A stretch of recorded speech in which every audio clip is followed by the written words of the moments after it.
ጤና ይስጥልን አድማጭ ተመልካቾቻችን ነሐሴ 3 2018 ዓ.ም ላይ እንገኛለን። በዚህ ሰዓት የተለያዩ ወታደራዊ፣ ፖለቲካዊ፣ ዲፕሎማሲያዊ መረጃዎችን ወደ እናንተ አደርሳለሁ። በኢትዮጵያ ውስጥ ካለው ወታደራዊ ውጥረት ባሻገር የአፍሪካ ቀንድ ተለዋዋጭ የሆነ ፖለቲካዊ፣ ወታደራዊ፣ ጂኦፖለቲካዊ ክስተቶችን እያስተናገደ ይገኛል። ሶማሌላንድን እስራኤልና አረብ ኤምሬትስ ይዘዋል። ወታደራዊ ማዘዣና ወታደራዊ ግንባታ እያደረጉ ሲሆን በአንጻሩ ሞቃዲሾን ደግሞ የተቆጣጠረችው ቱርክ ደግሞ ከፍተኛ የሆነ መጠነ ሰፊ ወታደራዊ ዝግጅት እያደረገች ነው የምትገኘው ለሶማሊያ ድጋፍ በሚል። ይሄ የአፍሪካ ቀንድ ተለዋዋጭ ቀጠናዊ ሁኔታ ሲሆን በሱዳን ውስጥ ያሉ መረጃዎችን በዚህ ሰዓት ወደ እናንተ አደርሳለሁ። በሰሜን ምስራቅ ኢትዮጵያ በተለይ በሰሜን ወሎ፣ አፋር፣ ራያ ቀጠናዎች፣ ዋግ ኽምራና የትግራይ ደቡባዊ ጫፍ እስከ ማይጨው ባሉት ቀጠናዎች ያለው ወታደራዊ ስምሪትና ተዛማጅ መረጃዎችን በዚህ ሰዓት ወደ እናንተ አደርሳለሁ። እየተከታተላችሁ አብራችሁ እንድትቆዩ ነው በአክብሮት የምጋብዛችሁ። በምዕራብ ኢትዮጵያም እንደዚሁ በአሶሳ ቀጠና አዲስ የተሰማ ወታደራዊ መረጃ አለ። ምናልባት የወታደራዊ መረጃ በቀጠናው ያለውን የኃይል መለዋወጥ የሚያሳይ እንደሆነ ነው መረጃ ሰጪዎቹ የገለጹት። እነዚህን ጨምሮ ያሉትን አጠቃላይ ወታደራዊ መረጃዎች፣ ዲፕሎማሲያዊ፣ ፖለቲካዊ መረጃዎች በቅደም ተከተል ወደ እናንተ አደርሳለሁ። በአማራ ክልልም በቀጠለው ጦርነት ዛሬ ማለዳ ፋኖ የከተማ ተቆጣጥሯል። ከዚህ ጋር በተያያዘ የወረዳው የሰላምና ደህንነት ኃላፊን ጨምሮ በርካታ የሚሊሻ ካምፖችና የሚሊሻ አባላት ጉዳት ደርሶባቸዋል። ይህንንም በዝርዝር መረጃ ወደ እናንተ የማደርሰው ይሆናል። እየተከታተላችሁ እስከ መጨረሻው አብራችሁ እንድትቆዩ ነው በአክብሮት የምጋብዛችሁ። ሀሳብ አስተያየት ቢኖራችሁ ጥቆማ@gmail.com ላይ ልታደርሱ ትችላላችሁ። እስራኤልም እንደዚሁ በአፍሪካ ቀንድ ያላትን ፍላጎትና ሁኔታውን የተመለከቱ መረጃዎችንም እንደዚሁ በዚህ ሰዓት ወደ እናንተ አደርሳለሁ። ከነዚህ መረጃዎች አንጻር ሀሳብ አስተያየት ቢኖራችሁ ጥቆማ@gmail.com ላይ ልታደርሱ ትችላላችሁ። ተሳትፎ እያደረጋችሁ ስለሆነ በእጅጉ ነው የማመሰግነው። ወደ መረጃዎቹ ነው በቀጥታ የሚሄደው። ከመረጃዎቹ መካከል በመጀመሪያው አስተያየት ነክ ዜና አቀርባለሁ። ይህም ደግሞ ሰሞኑን አብይ አህመድ በተለያዩ ሚዲያዎች በመቅረብ እያሰራጫቸው ያሉ የታሪክ ትርክቶችንና የተሳሳቱ ትርክቶችን በተመለከተ የታሪክና የአንትሮፖሎጂ ምሁራን የሰጡትን አስተያየት ነው። ጠቅላይ ሚኒስትር አብይ አህመድ በመገናኛ ብዙሃን እየወጡ በተለይ በአማራ ቴሌቪዥን እና በኦሮሚያ ቴሌቪዥን ሰሞኑን የሰጧቸውን የታሪክና እንዲሁም ደግሞ የስነ ህዝብና ጥንታዊ ታሪክን በተመለከተ የተሳሳተ ትርክት እያራቡና እያዛቡ እያሰራጩ እንደሆነ የታሪክ ባለሙያዎቹ እየገለጹ ነው የሚገኙት። አንድ የታሪክና የአንትሮፖሎጂ ባለሙያ ለኢትዮ ኒውስ በሰጠው አስተያየት ለምሳሌ አብይ አህመድ በ16ኛው ክፍለ ዘመን የኦሮሞ ማህበረሰብ በኤርትራ እና በባህረ ነጋሽ እስከ ቀይ ባህር ምጽዋ ድረስ ያስተዳድር ነበር ሲል ያቀረበው መረጃ የስም መመሳሰል እና ሆን ተብሎ የተሰራጨ ትርክት እንጂ እውነታው እሱ አይደለም ብሏል። ተመራማሪው በምሳሌነት እንደጠቀሱት ጠቅላይ ሚኒስትሩ ለትርክታቸው ማጠናከሪያ ያደረጉት ዶሪ የሚለው ስም የኦሮሞ ማህበረሰብ ብቻ ሳይሆን አሁንም በትግራይ በተለይ በኢሮብ ማህበረሰብ ዘንድ የሚዘወተር ስምና በኢሮብ ማህበረሰብ ዘንድ ዶሪ የሚለው ስም አሁንም ብዙዎቹ የሚጠቀሙበት ነው። በወቅቱ አስተዳዳሪ የነበሩት የባህረ ነጋሽና የቀይ ባህር ቀጠና አስተዳዳሪ የነበሩት ከኢሮብ ማህበረሰብ የወጡ የአካባቢው ነገስታት እንጂ አብይ አህመድ እንደሚለው በወቅቱ ከባሌ ቆላማ አካባቢዎች ከመዳወላቦና ከጉጂ አካባቢዎች ያልወጡ የኦሮሞ ማህበረሰቦች አይደሉም። ይሄ ሆን ተብሎ እየተሰራጨ ያለ የታሪክ ትርክትና የተዛባ ታሪክ ነው። የታሪክ ምሁራን ለምን በጉዳዩ ላይ ምላሽ እንዳልሰጡ ይገርመኛል ብለዋል አስተያየት የሰጡ የመረጃ ምንጭ። ከዚህ ጋር በተያያዘ የኢሮብ ማህበረሰብ በደቡባዊ ኤርትራ፣ በምስራቅ ትግራይ፣ በሰሜን ምዕራብ አፋር አካባቢ ይኖር የነበረና ከኩሽቲክ ቋንቋ የሚመደብ የቋንቋ መደብ ዘዬ ያለው ሆኖ በሂደት በሴሜቲክ ቋንቋዎች እየተዋጠ የመጣና አሁንም ጥቂት ማህበረሰቡ ክፍሎች በዚሁ በኢሮብ አካባቢ በአጋሜ አውራጃ እንደሚገኙ የባለሙያው ገልጾ ይሄ ማህበረሰብ እንግዲህ ዶሪ የሚለውን ስም ወደ አካባቢው ለአስተዳደር ለንግስና የሚጠቀምበት የቆየ ሲሆን በኦሮሞኛ ዶሪ የሚለውን ስም በማመሳሰል እና አብይ አህመድ እያሰራጩ ያሉት ትርክት ግን ትክክልም ተቀባይነት የሌለውና ሌላውን ጭምር የመናቅና ለሌላውን እውቅና የመንፈግ ነው ብለውታል። እንግዲህ አዲስ የመሬትና የታሪክ ትርክት የማስተካከል እንዲሁም ደግሞ የስነልቦና ግንባታ በሚል የውሸት ትርክቶች ጭምር በብዛት በጠቅላይ ሚኒስትሩ ጭምር ሳይቀር እየተሰራጩ ነው የሚገኙት። በነገራችን ላይ የኦሮሞ የምሁራን የልሂቃን ማህበር የሚባለውና ኦሮሞ ስተዲስ አሶሲዬሽን የሚባሉ ሌሎች ማህበራት የቲንክ ታንክ ግሩፖች የሚባሉ እንደነ ታቦር ዋሚ የመሳሰሉትን በአመት በሚሊዮን የሚቆጠር ገንዘብ እየበጀቱ በኦሮሚያ ባህልና ቱሪዝም ቢሮ ስር የታሪክ ትርክትና ማስተካከያዎችን እየሰሩ ይገኛሉ። በቅርቡ የኦሮሞ ባህልና ቱሪዝም ያሳተማቸውን ጽሁፎች ብትመለከቱ እንግዲህ ብዙዎቻችሁ ኢትዮጵያውያን ከተማራችኋቸው የታሪክ ትምህርቶች በተቃራኒ ሆኖ ታገኟቸዋላችሁ። ለማንኛውም አመሰግናለሁ። ያው ሽፋን ተሰጥቶታል። ሌሎች የታሪክ ምሁራንም ምላሾች ካላችሁ ልታቀርቡ ትችላላችሁ። በአዲስ አበባ እየተካሄደ ያለውን የብሔራዊ ምክክር ኮሚሽን በተመለከተ ደግሞ ከደረሱ መረጃዎች መካከል ኦህዴድ ብልጽግና ልዩ ተልዕኮ የተቀበሉ ኮሚሽነሮች እስካሁን ድረስ ተሳታፊዎች ነበረ። አሁን ደግሞ ኮሚሽነሮቹ ተሳታፊዎቹን በተናጠልና በቡድን ለማሳመን እንቅስቃሴ እያደረጉ መሆናቸውን የሚገልጹ መረጃዎች ወጥተዋል። ለምሳሌ ላሉ የመረጃ ምንጮቹ ዶክተር ዮናስ አዳየ የምክክር ኮሚሽኑ ኮሚሽነር ነው። የተሰጠው ተልዕኮ እንግዲህ ኮሚሽነር ሆኖ ሳለ ተሳታፊዎችን በቡድን እና በተወያዮችን በልዩ ልዩ መንገድ በማግባባት በአዳራሽና በትልልቅ የቡድን ስብሰባዎች እና በተናጠል ትንሽ የቡድን ስብሰባዎች ላይ የአዲስ አበባን ጉዳይ ለኦሮሞ ተውለት፣ ለኦሮሞ ተወላጆች ተውት የሚል የድለላ ስራ እየሰራ እንደሆነ ነው የገለጹት። ከደቡብ አካባቢ የመጡ ሌሎች ተወያዮች ይህንን ለማሳመን ዶክተር ዮናስ አዳየ የኮሚሽነር ኃላፊነቱን ትቶ የኦህዴድ ተላላኪነቱን እየተወጣ ነው ያሉት የመረጃ ምንጮቹ ከጠቅላይ ሚኒስትር አብይ አህመድ ጋር ባለው የግል ቁርኝትና የግል ግንኙነት ምክንያት ዶክተር ዮናስ አዳየ ለምክክር ኮሚሽኑ በአብይ አህመድ እንደተመረጠና በዚህ ግንኙነት መሰረት ወደ ኮሚሽኑ ኮሚሽነርነት እንደመጣ የሚገልጹት የመረጃ ምንጮች ጠቅላይ ሚኒስትሩ በአዲስ አበባ ዩኒቨርሲቲ በሰላምና ደህንነት ትምህርት ክፍል የተማሩበትን የመመረቂያ ጽሑፍ ያዘጋጀላቸው እሱ ስለሆነና ከዚህ ጋር በተያያዘ ለኮሚሽነርነትና ለኦህዴድ በኩል በመጠቆም ይህንን ኮሚሽነር የኦህዴድን ጥቅሞች ለማስከበር እየተጠቀሙበት እንደሆነ ነው እየገለጹ የሚገኙት።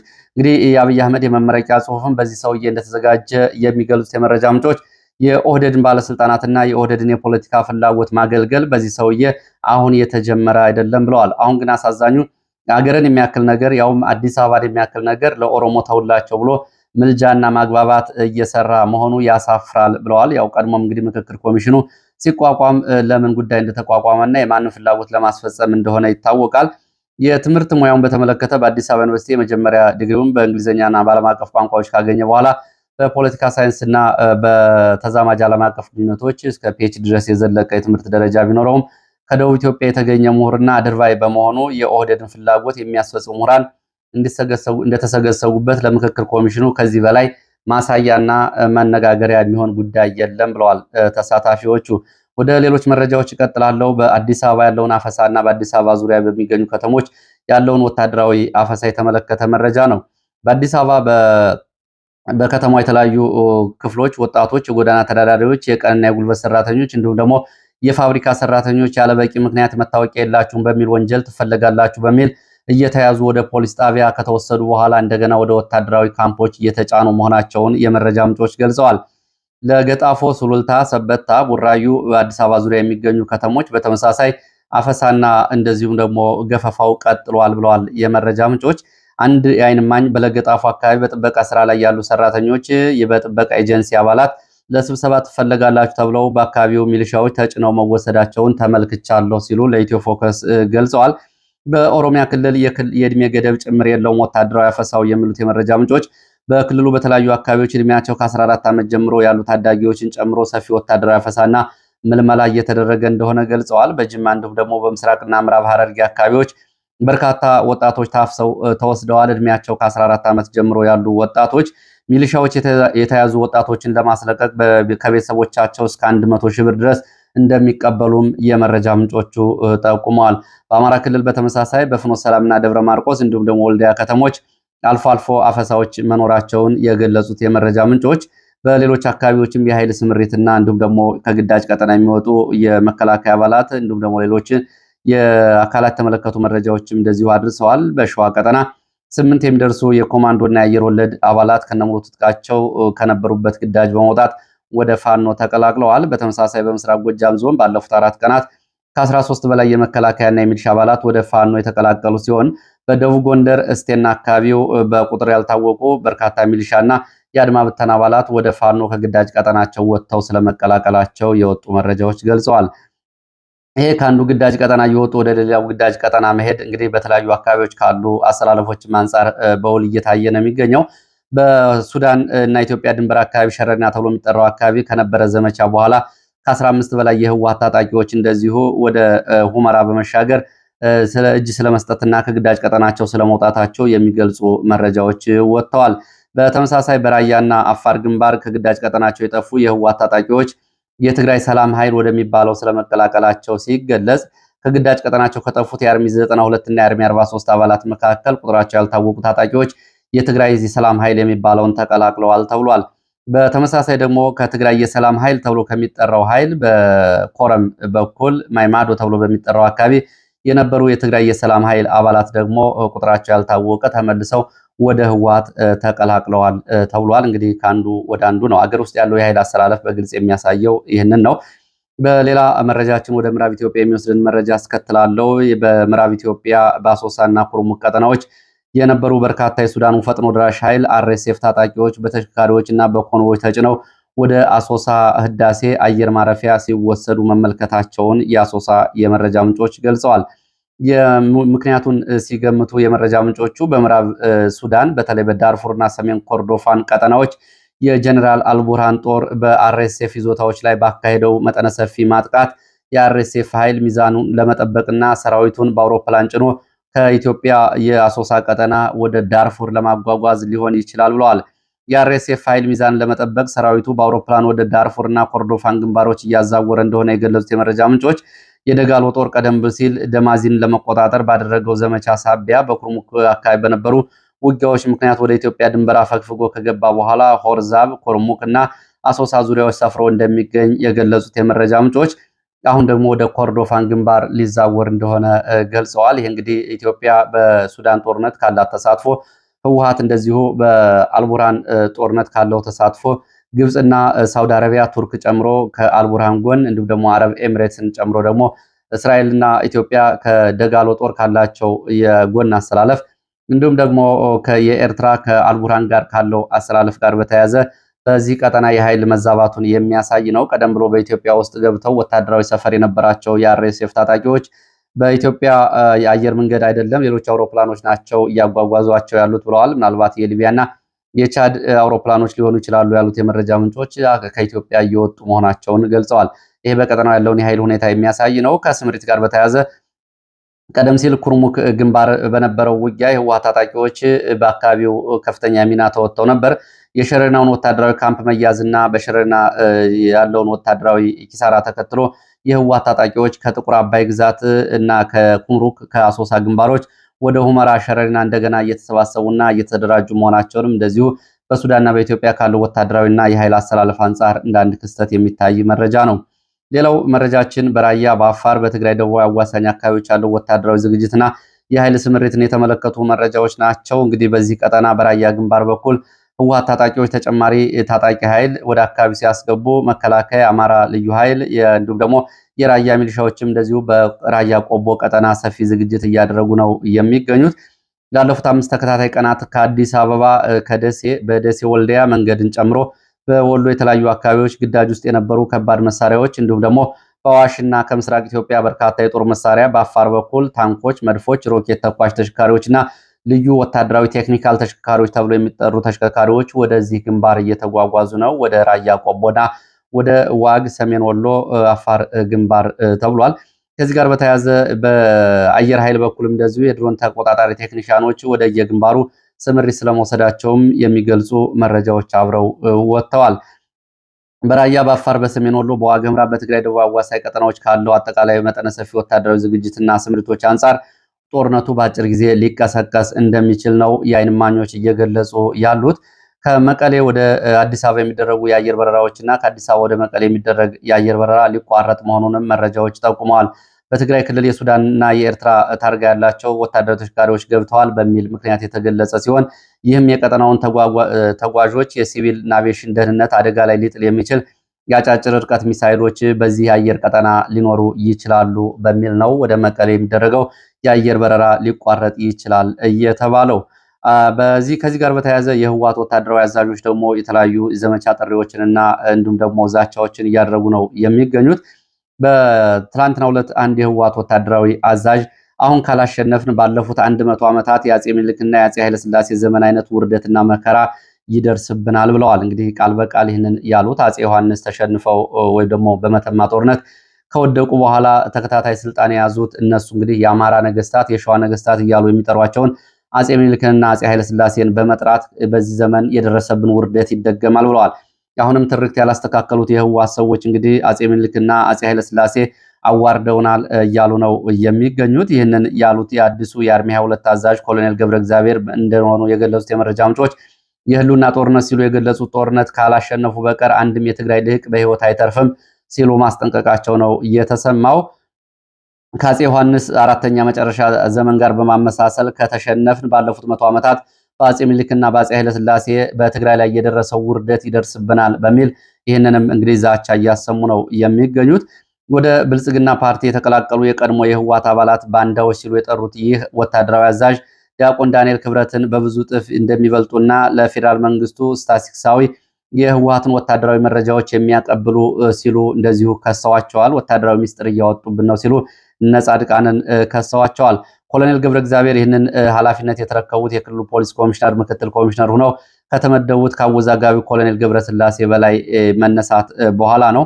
ምንም እንኳ ወታደራዊ አመራሩ የጦርነት ቅስቀሳ ቢያደርግም በርካታ የትግራይ ልሂቃን የሰላም አማራጭ እንደሚመርጡና በርካታ ወጣቶች ደግሞ የተካሄደ ያለውን አስገዳጅ ወታደራዊ አፈሳ በመሸሽ ወደ መሀል ሀገርና ወደ ሌሎች ሀገራት እየተሰደዱ እንደሆነ አውራምባ ታይምስ ዘግቧል።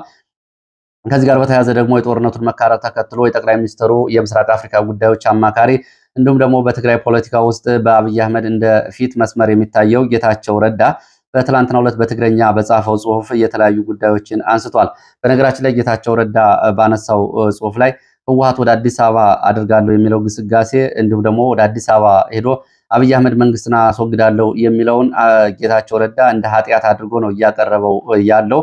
ይህ እንግዲህ በፖለቲካ አታይ በወታደራዊ ሁኔታ ህወሓት አብይ አህመድን ለማስወገድ የሚያደርገው እንቅስቃሴ ምንም ችግር የለበትም።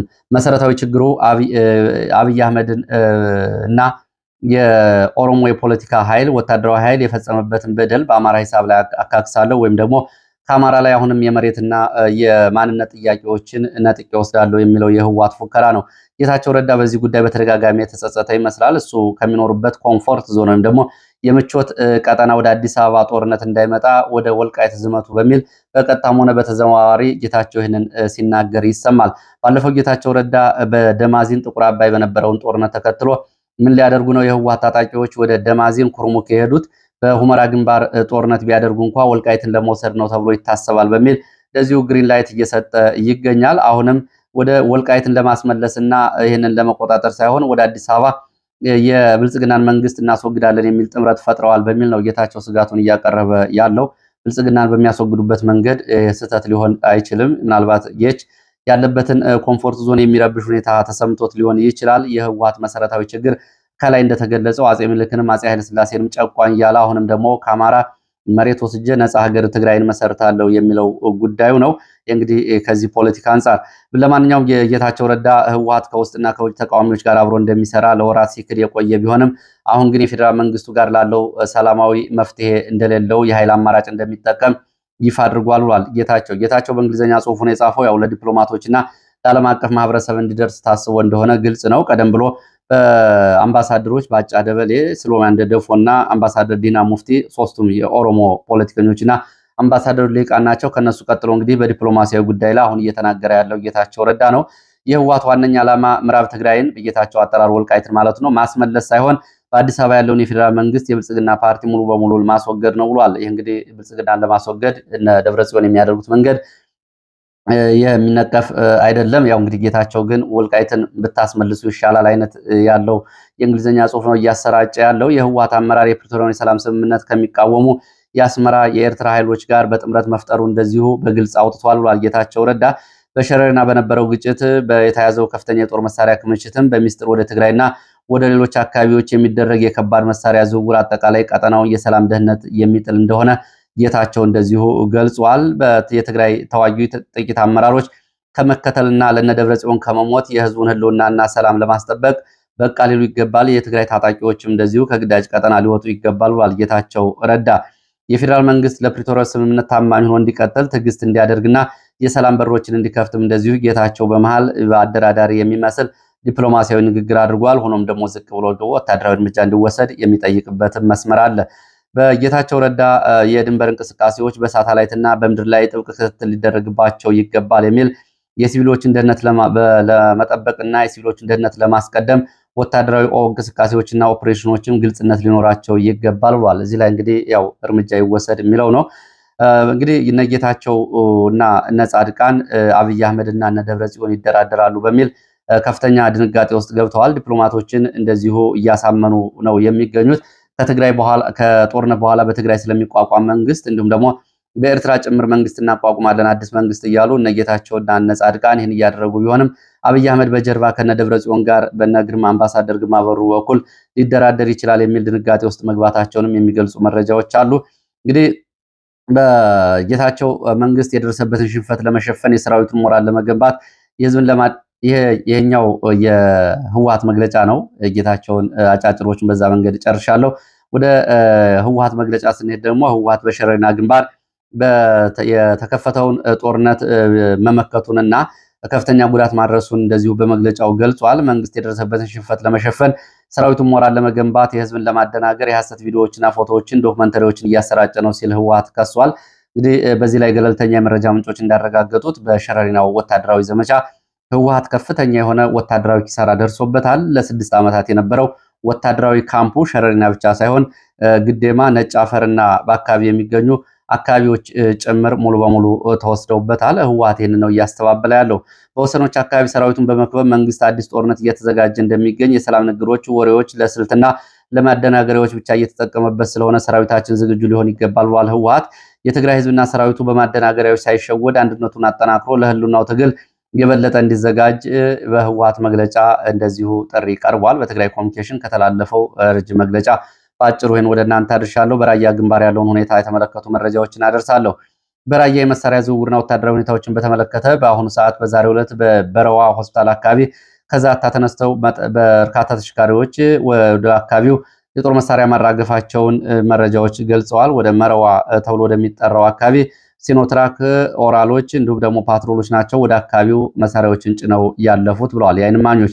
ሌላው መድፍ እንደዚሁ በርተክ ላይ ተብሎ የሚጠራ አካባቢ ወደ የገራርሳ ተብሎ ወደሚጠራ አካባቢ ዛሬ መጠጋቱንም እንደዚሁ መረጃዎች ገልጸዋል። ባላ ተብሎ የሚጠራው አካባቢና ወደ አዲስ ቅኝ አካባቢዎች ደግሞ የግለሰብ ቤቶችን በማስለቀቅ ጭምር መድፍና ከባድ መሳሪያ እየተጠመደባቸው ነው። በዚህ አካባቢ ጌታቸው የተባለ ግለሰብ መኖሪያ ቤቱን መድፍ እንዲጠመድበትና ቤተሰቦቹ ቤቱን ለቀው እንዲወጡ ተደርጓል። በሌላ አካባቢ ዘውዱ ደሳለኝ የተባለ ግለሰብ እንደዚሁ ጉባ ጋላ ተብሎ የሚጠራ አካባቢ ቤቱን በማስለቀቅ ህወሓቶች መድፍና ዙ23 ቤቱ አካባቢ ጠምደውበታል ተብሏል። ዛሬም በርካታ ፓትሮሎች ተተኳሾችን ጭነው ወደ ራያ አላማጣ ከኮረም ገብተዋል። በዚሁ አካባቢ እንደዚሁ አዲጉሎ ተብሎ የሚጠራው እርሻ ምርምር ማዕከልም በርካታ መድፎችና እንዲሁም ደግሞ የጦር መሳሪያዎች እየተከማቹ መሆናቸውን የዓይን እማኞች ገልጸዋል። በሌላ በኩል የህወሓት የጦር አበጋዞች የሆኑት እነ ጆን መድድና እነ ወድ እምባይታይ ትናንትና በራያ ግንባር በመገኘት ለሰራዊቱን የመስክ ምልከታ ማድረጋቸውን የወጡ መረጃዎች ገልጸዋል። የህወሓት ከፍተኛ ወታደራዊ አዛዦች ጀነራል ዮሐንስ ወልደ ጊዮርጊስና ጀነራል ኃይለ ስላሴ ወይም ደግሞ ጆን መድድና እምባይታይ በዚህ በራያ ግንባር ያደረጉትን የመስክ ምልከታና ሁኔታ ተከትሎ የወታደራዊ የጦር መመሪያ አድርገዋል። ጦርነቱ በምንም ታምር እንደገና ወደ ትግራይ እንዳይገባ የባሩድ ሽታና የጥይት ተኩስ ወደ ትግራይ እንዳይመጣ ሰራዊቱ አሁን ካለበት ግንባር ወደፊት በመግፋት ጦርነቱን ከትግራይ ማራቅ አለበት። ወደ አማራ ክልልና ወደ ፊት መግፋት አለበት። ጦርነቱን በአማራ ክልል ውስጥ መጨረስ ይገባል የሚል ትዕዛዝ መስጠታቸውን የመረጃ ምንጮች ገልጸዋል። ይህንን ትዕዛዝ የሰጡትና የመስክ ምልከታ ያደረጉት ሁለቱ ወታደራዊ አዛዦች ከቀኑ 8:45 ገደማ በአካባቢ የድሮን ስምሪት መኖሩን ተከትሎ እንደዚሁ ከጉብኝትና ከመስክ ስራቸው ወደ ማይጨው ተመልሰዋል ብለዋል የመረጃ ምንጮች። ወደ ምስራቅ ጎጃም ስንሄድ በምስራቅ ጎጃም ዞን ሉማሜ ወረዳ በሚገኝ ወታደራዊ ካምፕና የሚሊሻ ካምፖች ላይ ዛሬ ማለዳ 11 ሰዓት ጀምሮ ፋኖ በፈጸመው ጥቃት ከፍተኛ ወታደራዊ፣ ሰብአዊ፣ ቁሳዊ ኪሳራ መድረሱን መረጃዎች ገልጸዋል። ዛሬ ማለዳ የወረዳው የሰላምና ደህንነት ኃላፊን ጨምሮ የአድማ ብተናና የሚሊሻ አባላት በቁጥር ያልታወቀ ሰብአዊ፣ ቁሳዊና ወታደራዊ ኪሳራ ደርሷል ያሉት የመረጃ ምንጮቹ ፋኖ ከማለዳ 11 ሰዓት ጀምሮ ሉማሜ ከተማን ሙሉ በሙሉ መቆጣጠሩን ነው የወጡ መረጃዎች የገለጹት። እንግዲህ ይህን ዜና እስከተጠናቀረበት ሰዓት ድረስ የአጠቃላይ ወታደራዊ ኪሳራና ቁሳዊ ሰብአዊ ኪሳራው በውል አልታወቀም ያሉት የመረጃ ምንጮች ከነዚህ መካከል ግን የወረዳው የሰላምና ደህንነት ኃላፊን ጨምሮ የሚሊሻና የአድማ ብተና አዛዦች ጉዳት ደርሶባቸዋል ብለዋል።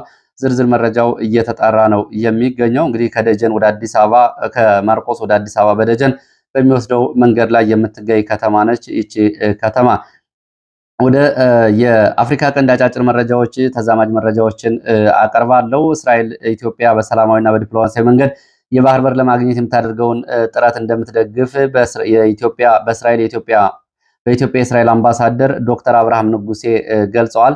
ይህን እንግዲህ የገለጹት ለመንግስት ሚዲያ ነው። ቀደም ብሎ እስራኤልና ኢትዮጵያ በዚህ ቀጠና ያላቸውን ወታደራዊ ትብብር በተደጋጋሚ ሲገለጽ ነበረ። እንግዲህ ይህንን በተመለከተ በኢትዮጵያ ለቀይ ባህር ለምታደርገው እንቅስቃሴ እስራኤል ድጋፏ እንደምትሰጥ ነው አምባሳደር አብርሃም ንጉሴ የገለጹት። በነገራችን ላይ ትውልደ ኢትዮጵያዊ ናቸው። ስማቸውም እሱን ነው የሚያሳየው። በአማርኛ ነው ያው ቃለ ምልልሶችን የሚያደርጉት። ከዚህ ጋር በተያያዘ እንደዚሁ አባይንና የቀይ ባህርን ጉዳይ በተመለከተ አምባሳደሩ በሰጧቸው መግለጫዎች ኢትዮጵያ በአባይ ፖለቲካ ላይም እንዲሁም ደግሞ በቀይ ባህር ፖለቲካ ላይ ያሏትን ጥቅሞች ለማስከበር ለምታደርገው ጥረት እስራኤል ድጋፏን ታደርጋለች። ሆኖም ከእስራኤል በኩል የተጠየቀ ድጋፍ የለም ሲሉ ይህንን ገልጸዋል። እንግዲህ እንደ መረጃ ምንጮቹ ከሆነ ደግሞ አሁን የልዩ ኃይሎች ዘመቻ እየተባለ የሚጠራውን ኃይል የምታሰለጥነው እስራኤል እንደሆነች እና በቀይ ባህር በተለይ በኤደን ባህረ ሰላጤ በበርበራ አካባቢ እስራኤል ለሚኖራት ወታደራዊ ስምሪት፣ በየመን ቀጠና ለሚኖራት ወታደራዊ ስምሪት ኢትዮጵያ ጭምር ሰራዊት እንደምትሰጣት ጭምር ነው መረጃዎች የሚያሳዩት። ከዚህ ባለፈ በጋዛም እንደዚሁ ኢትዮጵያ ሰራዊት ለማስፈር እንደዚሁ ከአፍሪካ ሀገሮች ከዩጋንዳ እና ከሞሮኮ በመቀጠል ሶስተኛዋ እንደምትሆን ነው ከእስራኤል በኩል እየወጡ ያሉ መረጃዎች የሚያሳዩት። ለማንኛውም እስራኤልና ኢትዮጵያ በዚህ ቀጠና ያለው ወታደራዊ ፍላጎት የሚያሳይ ነው። ይሄ ደግሞ ግብፅን ጫና ውስጥ የከተተ ሆኖ ታይቷል። በሱዳን ያሉ አጫጭር መረጃዎችን ላስከትል። የፈጥኖ ደራሽ ኃይሎቹ ወደ ካርቱም ግዛት ከፍተኛ ሁኔታ እንዲገፉ ትዕዛዝ ተላልፏል። የአርኤስኤፍ ከፍተኛ ወታደራዊ አዛዥ የነበሩት ኮሎኔል ሳሌህ አልዙቢድ በቅጽል ስማቸው ዶግ ቢች ወይም ደግሞ አዳኙ ውሻ እየተባሉ የሚጠሩት ኮሎኔል መገደላቸው ታውቋል። በሰሜን ምዕራብ ዳርፉር አወዛጋቢ ወሰን ላይ ከህብረተሰቡ በተተኮሱ ድሮኖች አንድ ቻይና ሰራሽ ድሮን ወድቋል። የትኛው ወታደራዊ ኃይል ወይም ደግሞ የማህበረሰብ ክፍል እንደጣለው አልታወቀም። በኮርዶፋን ክልል ተቃዋሚዎችና ተሽከርካሪዎች ድሮኖችን በመደምሰስ ከፍተኛ ድል ማግኘቱን የሱዳን ጦር ገልጿል። በሌላ መረጃ ደግሞ የሱዳን ጦርነት ዩናይትድ አረብ ኤሚሬትስ ብቻ አይደለችም፣ እሷ ላይ ብቻ ሊተኮር አይገባም ብለዋል አንድ የሱዳን የፖለቲካ ተንታኝ። ጦርነቱ ብዙ መልክ ያለው በመሆኑ ኢራንን፣ ፓኪስታንን፣ ቱርክን፣ ሳውዲ አረቢያን፣ ሩሲያን፣ ኳታርን ጨምሮ በርካታ ሀገራት ከ12 በላይ ሀገራት በቀጥታ በዚህ ጦርነት እየተሳተፉ ነው በሚል የአሜሪካ መንግስት በእነዚህ ሀገራት ላይ ማዕቀብ እንዲጥል ጥሪ አቅርበዋል። የኬሚካል የጦር መሳሪያውም እንደዚሁ በውጭ ሀገራት ጭምር ሊጣል ይገባል፣ በአልቡራን ላይ ብቻ አይደለም ብለዋል። በሌላ መረጃ በዳርፉር ገዥ ማኒ ማይናዊ እንደገለጹት የሱዳን ጦር አጋር ኃይሎች በምዕራብ ዳርፉር ስትራቴጂካዊ በሆነችው ቢርሳሊባ አካባቢ ፈጥኖ ደራሽ ኃይሎች የተሰነዘረውን ከፍተኛ ጥቃት መመከታቸውን መረጃዎች ገልጸዋል። በዚህ በተቀሰቀሰው ውጊያም እንደዚሁ በሲርባ ተብሎ በሚጠራ አካባቢ 6 ሰዎች መፈናቀላቸውን ዛሬ ወጡ መረጃዎች ገልጸዋል። ሌሎቹን የሱዳን መረጃዎችና እንዲሁም ደግሞ የሶማሊያን የተመለከቱ መረጃዎችን በሌላ የመረጃ ሰዓት ይዤ እመለሳለሁ። ስለተከታተላችሁ በእጅጉ አመሰግናለሁ። በሌላ ተመሳሳይ መርሃ ግብር እስከምንገናኝ መልካም ጊዜ